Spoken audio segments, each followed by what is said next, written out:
Assalamualaikum warahmatullahi wabarakatuh. Izin perkenalkan diri, nama saya Muhammad Zaki Alfanza. NPM saya 2021021235.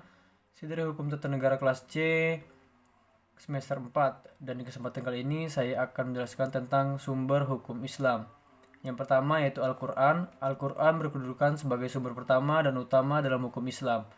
Kedudukan ini mengharuskan umat Islam memahami pesan-pesan yang dikandungnya untuk dilaksanakan dalam kehidupan.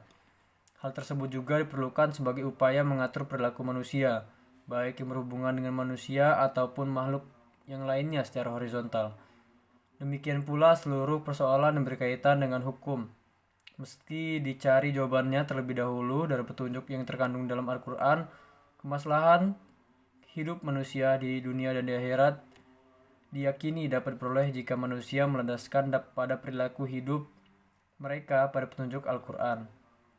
Argumentasi yang mengatakan bahwa Al-Quran sebagai sumber dan dalil pertama dan utama ditemukan dalam penjelasan Al-Quran sendiri pada sejumlah ayatnya. Lebih dari 30 kali ditemukan perintah mematuhi Allah dalam Al-Quran.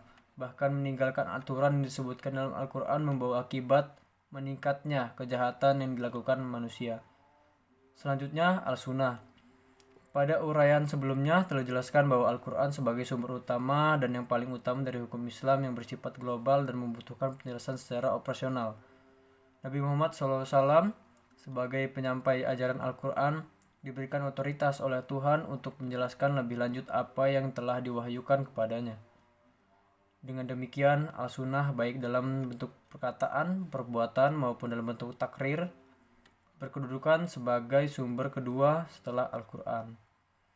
Kedudukan Al-Sunnah sebagaimana disebutkan di atas berdasarkan argumentasi bahwa secara normatif ditemukan ayat Al-Quran yang menyeluruh untuk taat kepada Rasul. Selanjutnya, akal dan proyeksi ijtihad. Yang pertama, pengertian akal. Akal menurut Al-Quran, lebih khususnya menurut pengertian pra-Islam yaitu bahwa memperhatikan alam sekitarnya dengan otak, yang dimana otak adalah organ tubuh akal. Berdasarkan perspektif Islam, peran akan dibagi dua, yaitu satu, memahami nilai-nilai ajaran agama.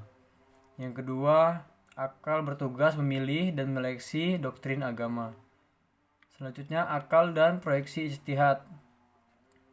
Proyeksi ijtihad. Ijtihad merupakan bahasa berarti usaha yang keras dan bersungguh-sungguh. Sedangkan pengertiannya dari segi istilah, ijtihad adalah berusaha menetapkan hukum terhadap masalah yang belum ada, ketetapan hukum yang ada dalam Al-Quran dan hadis yang dilakukan dengan secara cermat dan pikiran yang murni serta berpedoman pada aturan penetapan hukum yang benar.